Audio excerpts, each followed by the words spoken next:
All right, so tonight we're talking about a pretty popular topic. It's one that I think a lot of people are interested in, but usually don't know very much about archaeology. It is something that interested me from a relatively young age, probably watching the Indiana Jones movies and such, thinking that that was archaeology.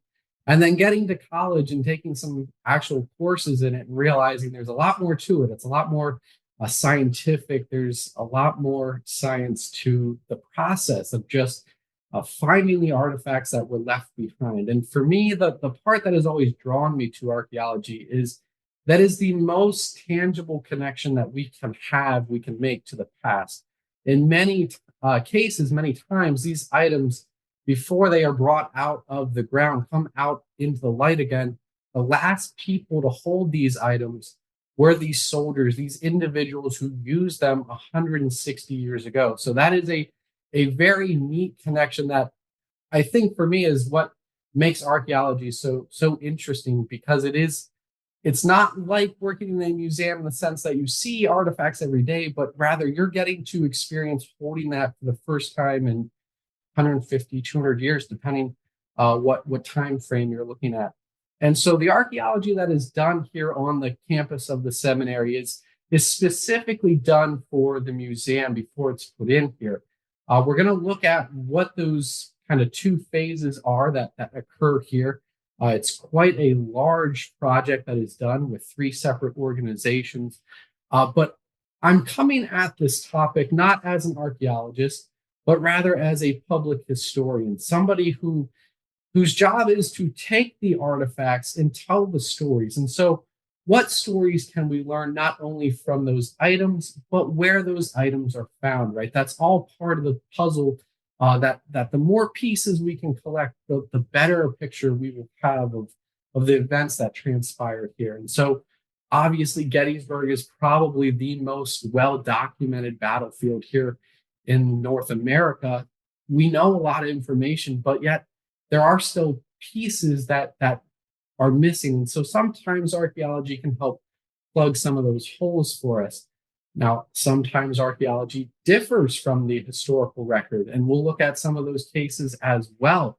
Why that could be, why that might be, doesn't necessarily mean that the written record is wrong. There are many reasons that archaeology differs from the historical record, but that's our main focus tonight. We're not going to look at everything that was found on the campus here, over 2,000 plus artifacts that are found, a relatively small number that actually pertain to the battle itself. But we're going to look kind of within the context of the story of Gettysburg and specifically the role that the seminary plays during the battle. So to start, we're going to look at a few vocabulary terms. These are things that you will see pulled directly from a lot of the different phases that were submitted for the seminary. So these are terms that you may see, especially the abbreviations like the AEP and whatnot on some of these consecutive slides. And so this is just to give you a kind of archaeology 101, if you will. So area of potential effect, or APE. So this is the geographic area or areas within an undertaking may cause changes in the character or use of the historical properties of any such properties in existence. So obviously the seminary predates the battle, dates back to 1832 on this campus. And so there's a lot of things that will be found here that predate 1863. And so although we're looking at tonight battle-related items, there are many things that are predating 1863 that go back to the founding and the construction of the large seminary building. In situ, that means that these items are in place, resting in the ground where they were dropped or put 160 years ago, meaning that they have not been disturbed. And then layers, these are different sections of dirt or earth, each layer representing a different time period. So the further down you go, the older the artifacts are going to be that you are going to see in those layers. But battlefield archaeology is a unique kind of sect of archaeology. It represents or has some unique challenges that come with it. Because as we know, Gettysburg is not a stagnant town. It's seen many new buildings, new businesses pop up over the years. And so each building that is constructed, each road that is paved changes the landscape. And so every time the landscape changes, you're going to see disruption in those artifacts, meaning they're not going to be in situ, not in place where they were. And so that affects the archaeological record as we'll see here as well. But this quote in particular, it comes from the phase one report from the Cultural Heritage Research Services. So one of those three groups that operated here on the campus performing archaeology. And I thought it was a great kind of explanation of why battlefield archaeology is so challenging. And it says battlefield landscapes hold a particular challenge in interpretation, and that frequent modifications of the landscape often occurs that obscures or manipulates surfaces where specific activities have taken place. And so anytime large machinery is moved over the ground, there's a potential for objects underneath the earth to be disturbed. And so that is going to play a role into why artifacts are found where they are sometimes when they're not in situ. So ground disturbances are areas like we just talked about that have been used over the years, that they have gone from being just a battlefield to now, in this case, a parking lot, or where you see that kind of gray square area. This is what was at one point a tennis court. And so there's areas that archaeologists were recognizing to have potential disturbances, areas that they didn't expect to find any artifacts. And if they did, they certainly weren't going to be in situ because of the construction that had taken place there over the decades. You can see outside of our zone here, so outside of the purple or pink area, you can see the refectory. So that's another building that is constructed. And so that means all the ground around it likely has been manipulated and moved over the years. So artifacts closer to this road are likely far and few between, certainly not going to be in situ. As we kind of move away into the fields down here, this is where they'll find quite a few artifacts. And we'll look at some of those artifacts here in just a moment. But a lot of changes occur over 190 years, and Gettysburg certainly is no exception of that. So when we're talking about layers or stratums, these are those kind of different earthen layers that represent different time frames. So the deeper we go, the older those artifacts are going to be that were coming out of the ground. So for example, this top layer is going to be the most recent, things that date back maybe 2-3 decades, maybe 4 or 5 decades even. But the further you go down, say the second stratum, in our case, this is going to be where most of the Civil War artifacts are located. You'll also notice that there's this big dip here, kind of right in the that second stratum. And that is an example of what a post hole looks like. So if you were to strip away that top layer with a bulldozer or something and just left that second stratum, you would see probably every 6 feet or so a post hole. And so that's a great way for archaeologists to know and find out where old fence lines, especially post and rail fence lines, used to run. And so even though those fence lines may not exist on any map, may be long gone and the holes filled in, this is a way that archaeologists can use the earth to tell them a more complete story. So this is a great representation of how those layers work and how archaeologists are able to use those layers to help date the artifacts that are coming out of the ground. So looking at the project area here on the seminary campus, this is a kind of a preliminary map that is done up by the Cultural Heritage Research Service, Inc.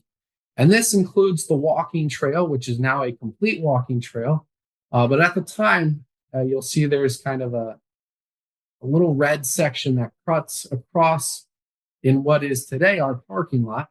At the time, it's not there during these original mock-ups, but that trail will go all the way out the back or west side of Seminary Ridge and then come looping back around almost near Route 30 to the north of the campus here, and eventually comes all the way back to the museum building. And so this is a large project that took several years to complete, so large that they involved 3 different organizations to take it on. But archaeologists are using at this kind of initial phase, as they're starting the phase 1, they're using the historical record to try to guesstimate, if you will, where these items in the ground might be, where they might find the largest concentration, where they should spend their most time looking and surveying for these items. And so that's what you see laid out here with each one of these different letters coming down the side. They each are marking something notable and an area that they expect to find something historic that might be important for them to save before construction can begin here on the seminary campus. Now, archaeology, I should note, is being done here because the museum is getting ready to be put in. They want to make sure anything that's in the ground that could be destroyed due to heavy machinery, due to any construction equipment that's moving across the lawn or digging, is removed beforehand. And so that's why phase 1 is so important. It's not just at historic sites like Gettysburg, but if there's a builder who wants to build a apartment complex out in Chambersburg or Hanover, they have to submit a phase 1 archaeology report as well. It's important to make sure that the ground that they're building on doesn't have historical significance or items in the ground, whether that be 1863 or whether that be even older, say Native American or older back to the dinosaurs, because we know that this area had activity for hundreds and thousands of years even. So it's important that those items are retained and that they can be studied, again, because where they are found is just as important as what is found. There are 2 things that we'll point out here a little bit in our program, but just for context here, if you look at what is labeled as letter I, that is that blue kind of arch, that's roughly where the hastily constructed barricade is made by members of the First Corps here on July 1st. And then the other one that I like to point out is this letter P, which looks like a small pink coffin. And so that is where they expected to find potentially human remains. And so we'll talk about that in a moment. So the project area, as I've said, I don't think I can emphasize enough, is quite large. So there's kind of 2 that get eventually split up into 3 areas. What you're seeing on the left side of your screen there with the ECS Mid-Atlantic project area is going to be all the land directly around the museum building. So everything on the eastern side of Seminary Ridge, which is that road right here, is going to be under their domain. And then this Christopher Goodwin and Associates, there's just going to be pretty much everything on the western side of Seminary Ridge Road here. And then there will be that third organization that will be looking at specifically doing the archaeology for the walking trail. So that is what you're seeing here with the outline in the red there. So the phase 1, the goal is to locate and define the boundaries of each archaeological site. And then phase 2 is determine, in this case, to determine the site's eligibility for the nomination to the National Register of Historic Places. So based on what they're finding, the yields of historical evidence, is it an important enough place that it should be placed on the register? And of course, as we know, yes, it certainly is playing a major role here at the heart of the first day's fight here at Gettysburg. So shovel test pits, these are the initial way that archaeologists are going to test or probe the ground here. These are the ways that they're going to systematically try to figure out what is in the ground, how much of it is there, and where they should be, again, focusing majority of their efforts here. You can see there are large concentrations kind of all around the larger museum building here. And so they focus heavily there, but then if they get a hit, they're going to focus kind of closer around there and work their way out.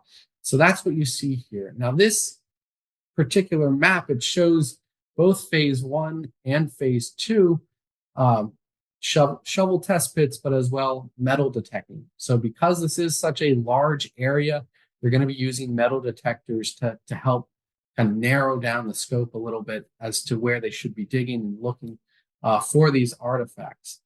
You'll see also here a depiction of what the ground striations look like. So there's that top layer, that small layer up there, the modern fill. So that is ground that has been either brought in or dirt that blows in with wind and rain and whatnot, that covers up some of the older dirt or ground there. So that is consisted of rubble and brick fill. I have a theory why there's rubble there. Probably does correlate with the battle, or at least battle damage to the building. Beyond that, then you do get the Civil War ground surface and fill. So that is where the majority of the artifacts coming out of the ground are going to be. And you'll see the numbers on the side, that is in meters. So everything is metric when we're talking about archaeology. So centimeters, meters is the primary source of measurement there. Beyond that, then you have brick and displaced bedrock. So that's going to be dating back to the 1832 construction of the building. So that's where they're building the foundation of this structure is what most of that. That's why it's such a thick layer there, is because it's all construction material that's been brought in to build in the foundation here. And then you have Horizon A and Horizon B. So those are areas beneath the bedrock displaced that's been used for the foundation. Probably not much, if any, artifacts are going to be coming from there. That's what they would consider a sterile zone. All right, so now we're going to get into kind of the main reason I would say that you're probably all here. That was kind of Archaeology 101. Now we're going to get to the items that were found here, and then comparing them and looking at the archaeological and versus the historical record. And so the first location we're going to look at, it's even though it's technically inside the building for this first one, is the cellars or the basement of the building. So if you were with us for our past 24 hours on the ridge, you may have had an opportunity to make your way down there with one of our tours, and you'll note that it looks pretty modern today. It's concrete, but at the time, especially in 1863, it was not. It was probably a dirt floor or brick at that. And it was very susceptible to flooding. Even today, if we get a hard rain, it's not unusual to see some water seeping in through the side of the basement walls. And so one instance where we see the basement being referenced is from Sarah Broadhead. She is a local town lady who makes her way here to the seminary after the battle. And she is acting as a nurse, trying to treat and render some aid to the men that are wounded here. And she writes on July 8th that worst horrors met my eyes on descending to the basement of the building. Men wounded in 3 and 4 places, not able to help themselves the least bit, lay almost swimming in water. And so we know water still seeps in the basement. It's easy to imagine in 1863 during a heavy rain after the battle that a lot more water would actually have been able to penetrate the basement wall, causing this scene that Sarah Broadhead is recording or writing about. But during the archaeology of Seminary Ridge, one of the main projects that concerned the building itself was putting in and shoring up a new foundation. And so archaeology was important for making sure items that were found down there were properly recovered and documented. And so what you see in the images here are depicting just that. So this is what the cellar of the large museum building today looked like prior to the renovation process in 2012. So 2011 or so, as they're using jackhammers in the basement to break up some of these large pieces of stone and obviously cart them out through the window here, which you can see through the large elevator or skid to move them.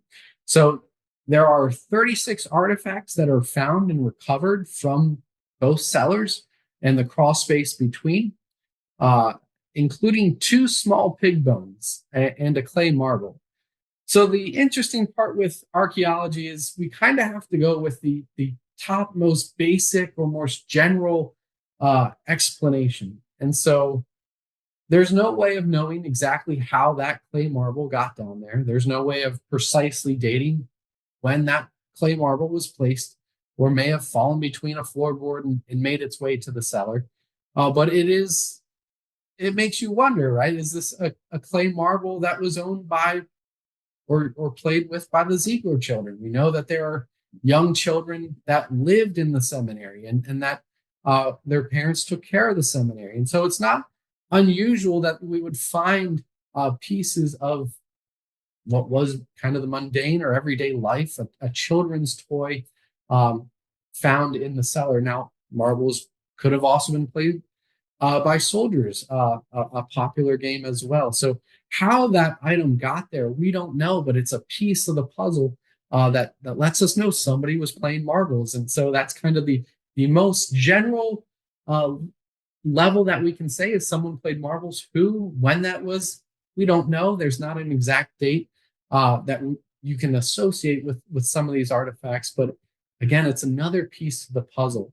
And then the 2 small pig bones is interesting as well, because one cellar is directly next to where our gift shop is today, which at the time was the kitchen. And so it's likely that possibly the basement for a period of time could have been used as a trash pit, as a refuse area for discarded food items. So that could explain why there's pig bones that are found down there. Again, not able to tell us definitively when that was placed, but certainly does corroborate the idea that the kitchen is certainly right next door and is being heavily used. So it's these pieces that we are able to kind of pull out and help hopefully give a more clear picture as to what events transpired in these spaces. What was found in total here is over 2,000 objects was found by the KCI Technologies group. So they're the ones that did the walking trail around the campus here. The Christopher Goodwin Associates, they find over 501 historic artifacts and 1 prehistoric lithoflake. So that would be an arrowhead or something like that. So again, we're looking at items not just 1863, things that are predating even the written record, which would be prehistoric. And 66 of those items that were found related to the battle. And then the ECS Mid-Atlantic group found 370 objects, but only 5 of them were attributed to the battle. So again, like the marble, like the pig bones, not able to say definitively if all of these items pertain to the battle. But they absolutely. But the battle and its time here at Gettysburg is only 3 days. If we're looking even at the hospital complex, is about 2.5 months. In the grand scheme of things, 191 years, that is a very small window. So it's obviously quite plausible that most of these items come from another time period. So looking at archaeology, again, to tell the story in a more complete way. So first, we're going to look at a historical record. So we know these events transpired. We know regiments from North Carolina are here on Seminary Ridge. In total, There are over 14,000 men from North Carolina fighting in the Army of Northern Virginia here at Gettysburg. So we'll look at what exactly was found. But first, we're going to see where this item could have possibly come from. Again, we have to go with the largest, most generalized idea when we're talking about archaeology. It's very hard to get very specific unless an item comes out of the ground and is, has a name scratched on it or something like that.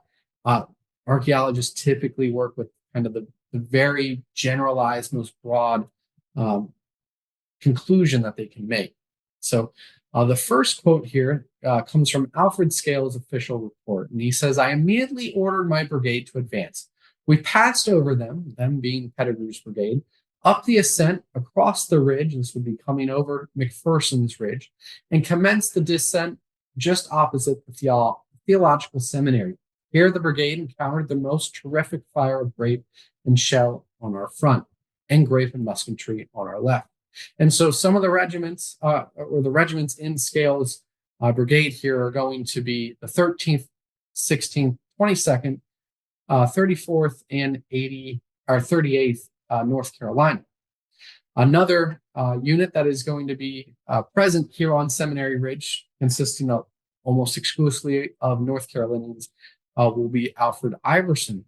And he writes that we fell back about 3 a.m. on July 4th to near Theological Seminary.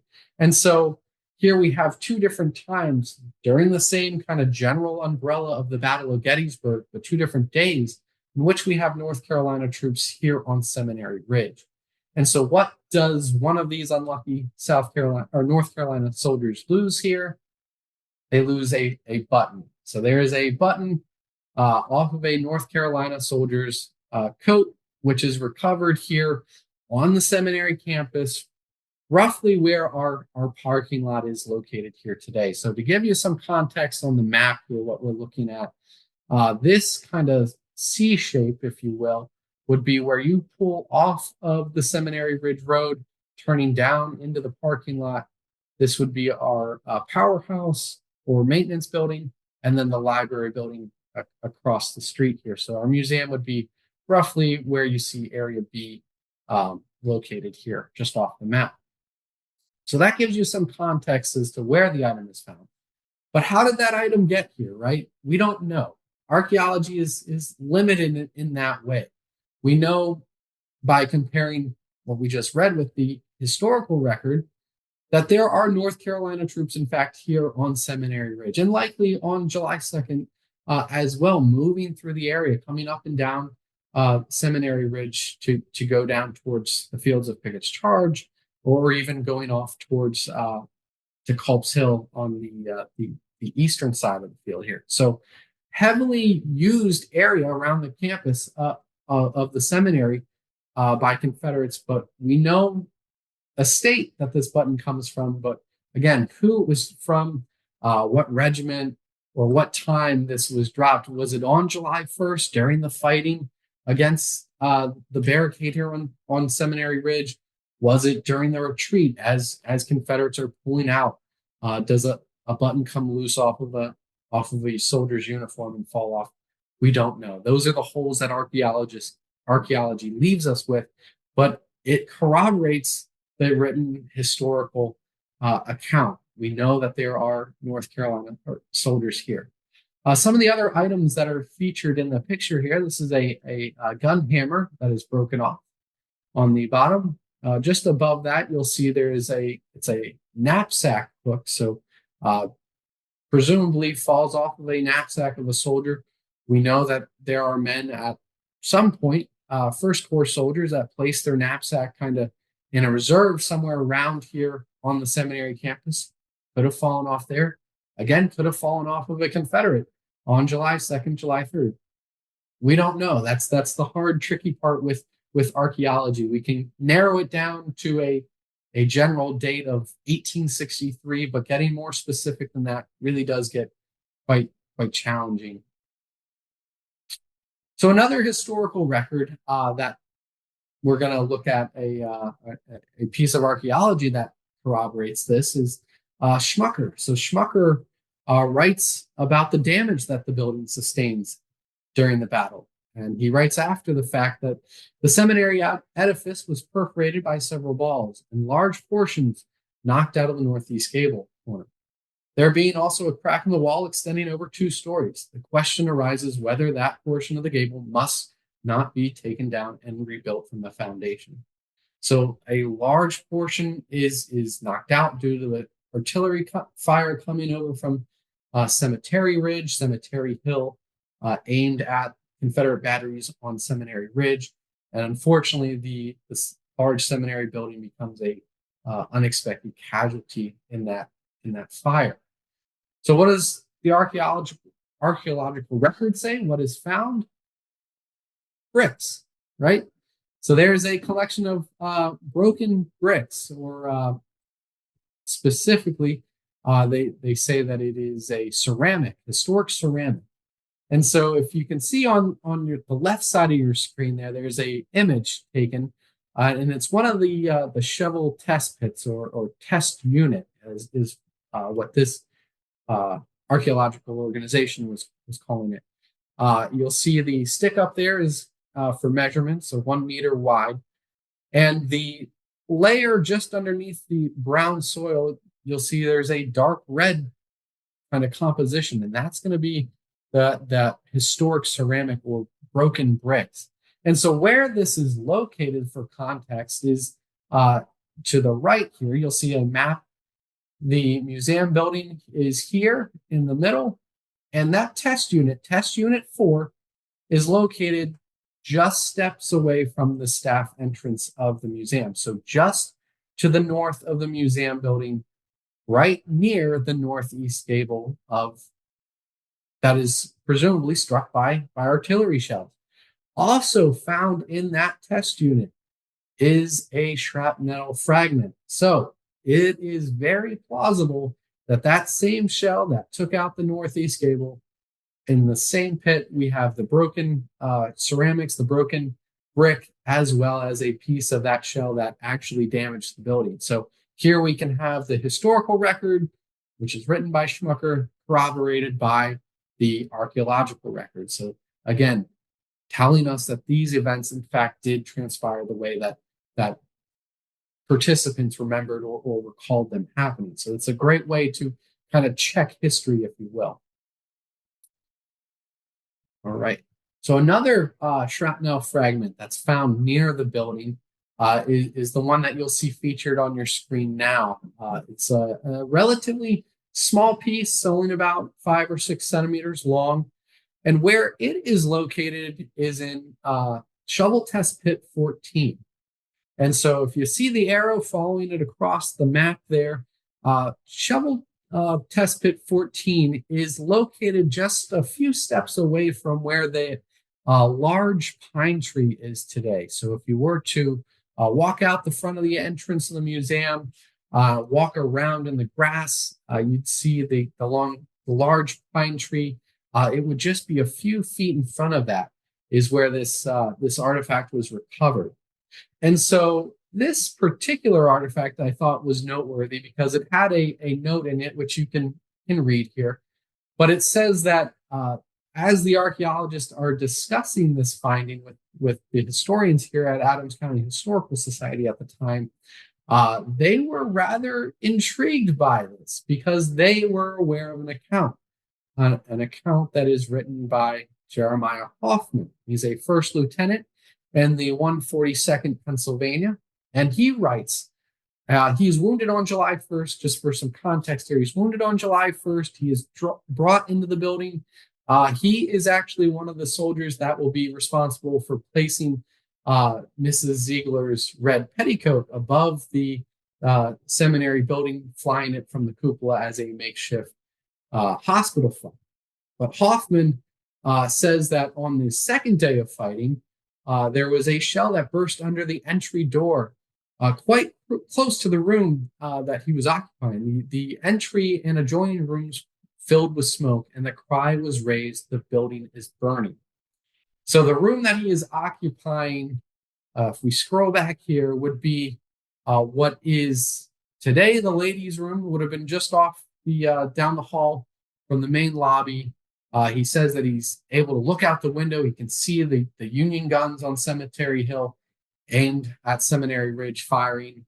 You can see the flash of the muzzles, and he writes about this shell exploding. So it is potentially this piece of shell that is lodged in the ground here that causes Hoffman and so many others that are wounded in the building some concern. They think that the building is actually on fire.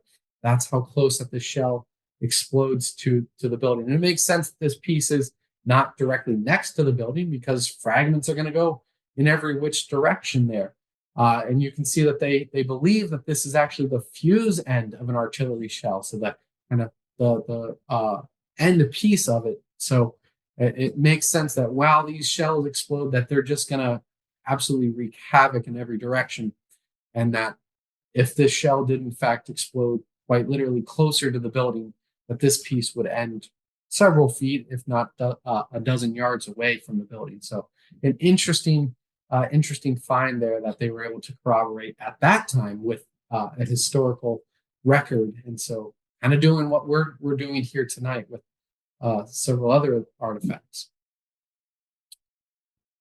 So what was not found? So we talked about what was found and how important that is to corroborate the historical record and to verify that what has been written is in fact true based on what was found.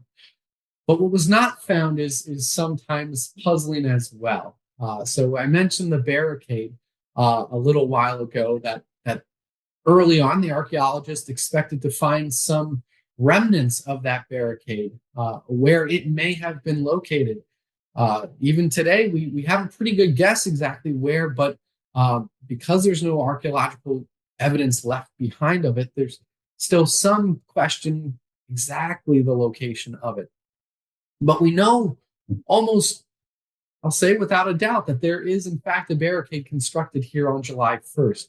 So why is there no archaeological evidence of that barricade? Well, it's quite simple. This barricade doesn't last, in all likelihood, more than a few hours, if not days. So the barricade is mostly constructed of fence railings that are pulled down here, or stumps or tree trunks that are laid on the ground. And so that would be the equivalent of dropping your phone or something and picking it up. There's not going to be any archaeological evidence that ever happened. Doesn't mean that it didn't happen. It's just it didn't leave an imprint in the dirt that was going to be long lasting. And so because of that, because this wasn't entrenchments dug into the earth, there's not any evidence for the archaeologists to find per se. We'll look at a piece that could be interpreted as potentially a site of where the barricade was, but as far as finding a definitive marker in the dirt as to where the barricade was, there's just doesn't exist because of that. But again, it doesn't mean it didn't happen. So we have an account from Abner Doubleday, First Corps commander here. There are, off the top of my head, at least half a dozen more accounts of soldiers that recalled either building the barricade or fighting behind these improvised breastworks. And so this is just one account, and I figured it probably made sense to use it since he is the man who orders it to be constructed. But Doubleday says, I immediately directed General Robinson to station his division in reserve at the seminary and to throw up some slight entrenchments to aid me in holding that point in case I should be driven back. And so we have a depiction here of again, probably what the barricade looks like. The local artist Dale Gallen painted the mural here for the museum. It's titled The Withdrawal of the 151st PA, which you can see the museum building in the distance behind this last stand, this barricade position that was hastily constructed. The other notable object that's not found is graves or lack thereof. There's no human remains that are found during the archaeological project here on the seminary campus in 2011, 2012. But they did mark that grave, right? At the beginning, we pointed out that suspected location of where they thought they may find a burial. And there's a account that exists in the Dries book, if you're familiar with the Hospital and Seminary Ridge by Michael Dries. He writes or tells of the story of the Krauth family who were occupying the Krauth house at the time of the battle, and that there's a Union officer comes frantically knocking on the door as this ridgeline is about to be overrun by the Confederates on July 1st. And he warns the Krauths that now was the time to leave if they didn't wish to remain behind in the Confederate hands. And so as the family is gathering their belongings and making their way out that back door, they say that there is a Confederate who makes a mad dash out in front of the rest of that line, and that he is eventually felled by a bullet just a mere few feet from the back door of that Krauth house. And supposedly he's buried just a few feet away from the home. And so that's why they mark on their preliminary map, at least, where they expect to potentially find a grave during their research here. The map underneath is the Elliott map, which is a burial map, which is a great resource here at Gettysburg that shows us rough numbers and locations for burials after the battle. You can see each one of these tallies here behind the museum building, which is that building in that yellow square rectangle. Each one of those tallies is a soldier that was buried there. So that's, again, roughly where the parking lot is today. So it stands to reason that there could have been a soldier or two missed during the reburial process, moving them over to the National Cemetery, or if they were Confederate, they could have been missed when those were collected later as well. So looking at the barricade, again, this is another map showing each one of these stars, for context, is a Civil War related artifact that was found. So majority of these are bullets, like you'll see on the left side of the screen, bullets that are either dropped or fired. If they were fired, they're more than likely deformed in some way. If they look like they've been perfectly preserved, then more than likely they were dropped. And that's pretty incredible when you look at the number of dropped bullets, how chaotic the scene must have been here, that men are frantically going through their cartridge box, grabbing rounds, trying to load, dropping a bullet. Just how chaotic it must have been to think that this many rounds were dropped in the process, because they were so vital to their literal fight. But if we look here, this black bar, I added that just to give you some context as to where we believe that barricade likely was. And a piece of archaeological evidence that would suggest this is that there are these three stars that are almost on top of each other, right next to that black bar. And what those three stars are, I don't have an image of them, unfortunately. They weren't in the reports. But those three stars are actually percussion caps that were fired. And so the archaeologists even went so far as to guess as to how that could have been. And so I think it's very reasonable, going off of their estimations, and that this means that this is a period of sustained fire, that there was one soldier standing in the same spot, firing at least 3 times. Right. So that is a good piece of evidence that we can look at and say, okay, that's probably roughly then where the barricade was.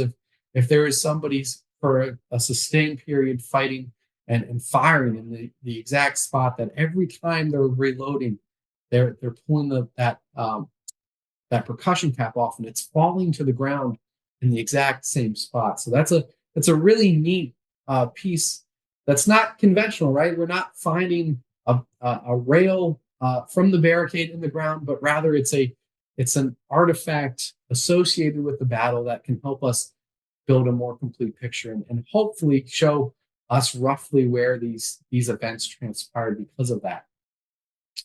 You'll also note here there's a complete U.S. belt buckle that was found.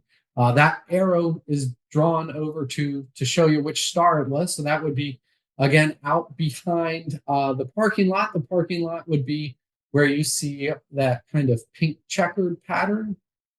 So this would be kind of right off of the walking trail today, going back towards McPherson's Ridge before it cuts over to that well house or pump house that's out there. So that is a unique item that I felt noteworthy of pointing out, because it is the only belt buckle that is found on the campus during the restoration project, and it's a complete belt buckle. It's something that you think an everyday soldier was carrying with them, and certainly was important to their outfit, holding everything together, quite literally. So again, looking at the historical record, this is going to be an account that comes from Hugh Ziegler, and he's looking or talking about the amputations that are being done here. Obviously, a large field hospital, hundreds of men are being treated here, dozens of amputations are being performed here, and he writes that there are an accumulation of these limbs that takes place over a course of several days that he was tasked with taking away from the building, and that they amounted to be effectively a small pile of stove wood.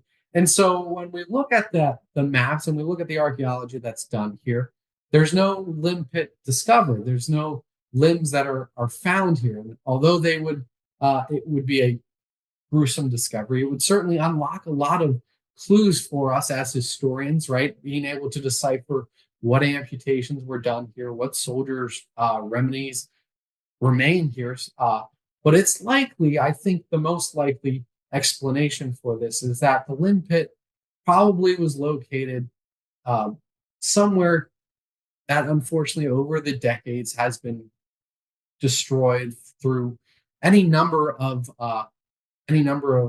construction projects that have taken place on the campus here, whether that be a building or whether that be the construction of the road behind the museum building. So it doesn't mean that there wasn't a limb pit, because we certainly know there is amputations being performed here. We know that it has to be somewhere close to the building. It's just an example of, again, it doesn't exist in the archaeological record doesn't mean it didn't exist at one time, or that it wasn't moved or destroyed over dozens of years or decades.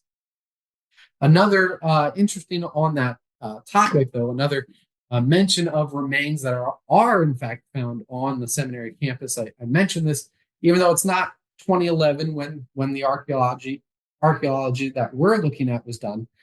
This is a Union remains were found here on the seminary campus while a trench was being dug for a foundation of a barn. And so this comes from the Gettysburg compiler on June 30th, 1909.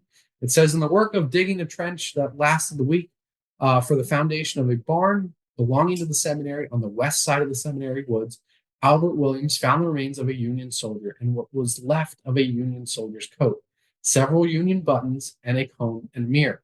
Part of the coffin also remains. The seminary barn has been moved from along the avenue to the new site, improving appearances very much. And so here, this is 1909. They find, best we can find or have been able to look into, this is the last remains that were uncovered here on the seminary campus. There are, I believe, another newspaper account that slightly varies, saying that there is a coffin with a flag, but there were not remains in it. But this account clearly says that there is a Union soldiers' remains that were found here on the campus. So kind of surprising that in 1909 they find remains here. And so I think the archaeologists probably were aware of this, and that is more than likely why they placed that possible Confederate grave on their preliminary map.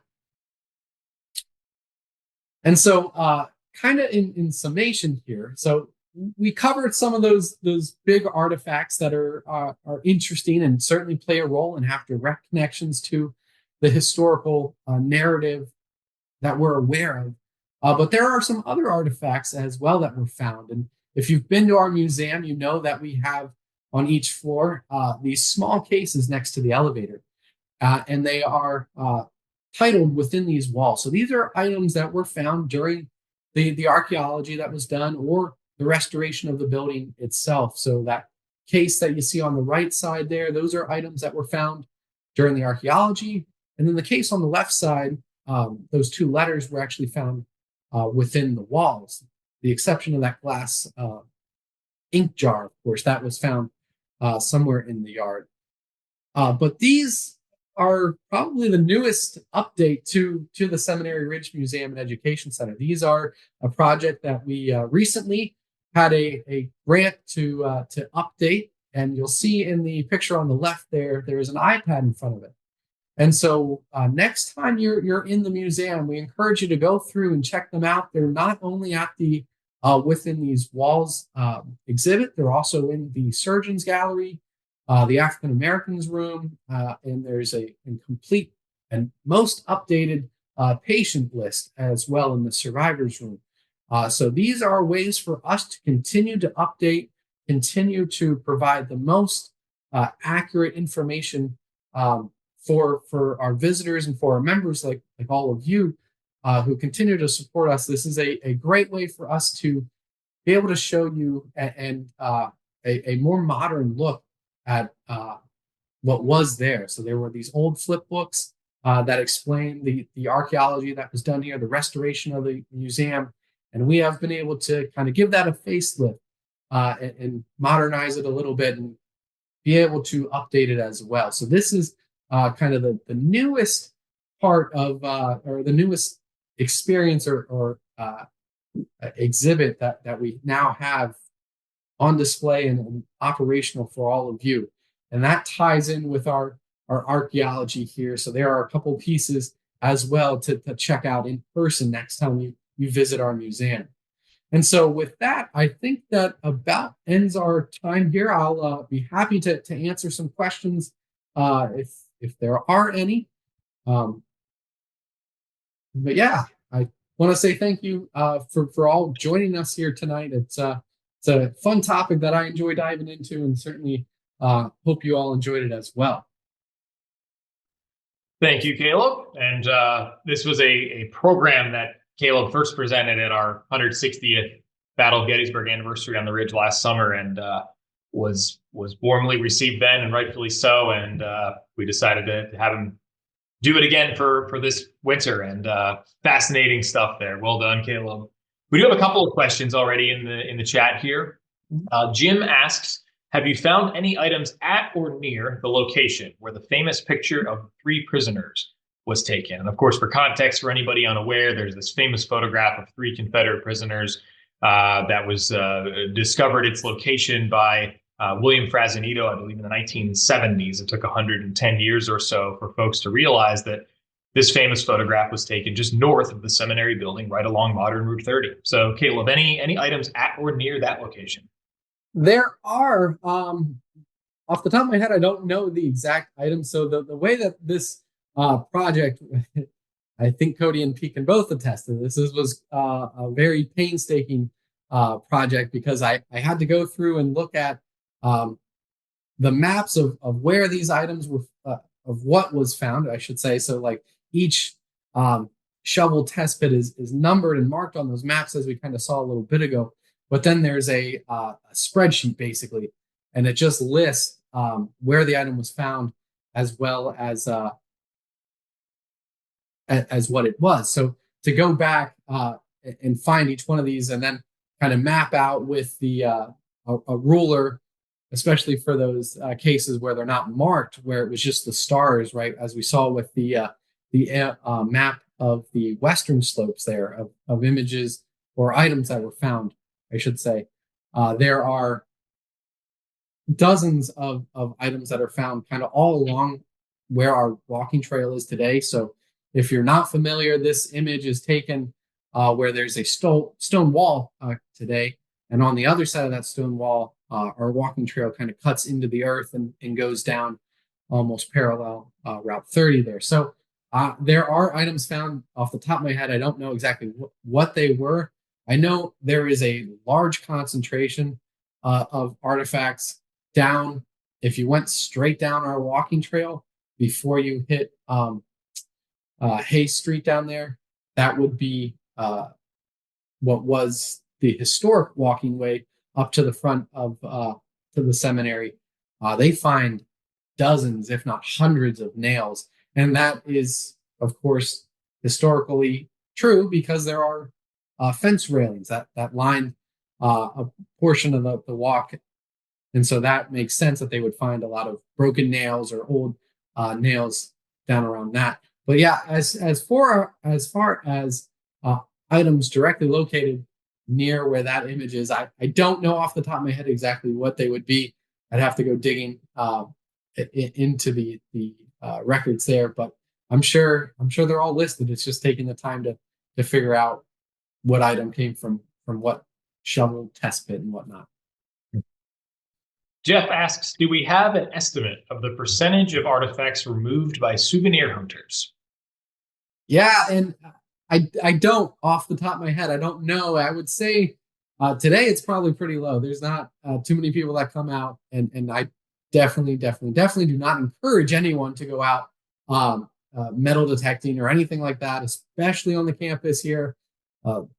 It's already been done, so you're probably not going to find anything here, but especially anything out on the national parks battlefield grounds. They have very strict rules and laws, and just not anything you want to get involved with. So yeah, don't do it. It's just easier not to do it. But I don't know the exact number or a percentage of items that have walked off over the years. Even almost immediately after the battle, there are people coming to the field and taking souvenirs with them. So I would guess it's pretty high probably. And if you go into any shop here in town, they sell artifacts such as bullets and whatnot. And that would be my one kind of point of note with that, is that those bullets that you can buy, they are neat, they are cool. It's a very cool way to hold history in your hand. But from an archaeological standpoint, that bullet, once you've taken it out of the ground, without making a special note of where it was, how deep it was, you lose all of that valuable information. And so for an archaeologist, that item, whatever it may be, is just as important as where it was found. And so that, I hope, is the main takeaway here as well. A couple of complimentary comments here before we get to our next question. Pete says, thanks, Caleb. Great job. Estella says, thank you so much, Caleb. Appreciate it so much. Craig says, thank you for the interesting presentation. Jim asks, what role, if any, did ground penetrating radar play in the archaeology? Yeah, I don't know exactly if there was. I would assume there was probably some done. That would explain on the maps there where you saw the soil, where they expected to find the soil that was disturbed, so around where the tennis courts were.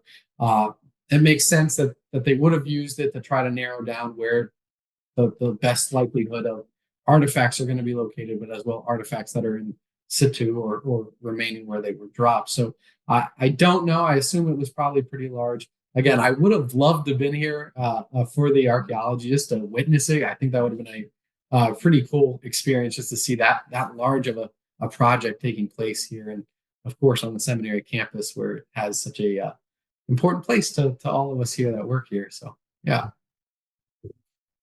Arthur asks, regarding the bullets regarding the bullets that have been recovered, percentage Union versus Confederate. Yeah, I don't know the exact number of percentage. There are quite a few of Gardner bullets, and those are primarily Confederate. So there are quite a few of those that are found, as well as a couple of like Williams cleaner rounds. So rounds that were used to help clean the barrel out a little bit as they were in combat. Black powder is very dirty, and it actually caused the gun to eventually clog with all that. So there are a couple different rounds that are found that help us kind of narrow down exactly who it came from, whether it was Union or Confederate. But there are obviously both sides are using Enfields and Springfield, so it can be sometimes hard to differentiate which side a bullet came from. I'll put out one last call for questions. Drop it in the chat here if you have one. Rob says, thank you, Kaleb. Very interesting to learn more about artifacts found around and in some of the buildings. And Gary says, well done. Thank you, Kaleb. So I will pause for just a moment. If anybody has any last questions that they want to put in the chat or ask Kaleb, feel free to unmute yourself. And as if you're coming up with anything else, I will say that we've become well known for our patented birthday posts for our staff. And last year we added that this program from Kaleb is a truly insightful look into historic digs in and around the museum building. But honestly, we're kind of convinced he was conducting research as an excuse to sneak away and dig in the dirt on company time. But I think I speak for all of us when we say that a job well done, even if that is your true motive. Wendy asks if the slides from this presentation are available. We can, perhaps work a way that we can include some of these images on our website or on our education page, and then certainly we'll have the recording of this YouTube available. But yes, we can make some of these images available for use. So, seeing no other questions, thank you, Kaleb. Thank you, everyone, for joining us this evening for what has been another wonderful History Happy Hour. We will see you hopefully at one or many of our multiple events that are coming up. Our next History Happy Hour, just as a reminder, will be Friday, March 15th. I'll be talking about Abraham Lincoln at the Sanitary Fairs of 1864. Until then, have a wonderful evening. Enjoy the warm weather if you're around Gettysburg. We've had some unseasonably beautiful weather here today, and it looks like it'll be tomorrow. If you're spending Sunday evening with friends and family, have a safe and happy Super Bowl watch party, Puppy Bowl watch party, whatever might be your choice. But thank you all for joining us. Thank you for your support. Visit seminaryridgemuseum.org/events for everything we have coming up. Take care.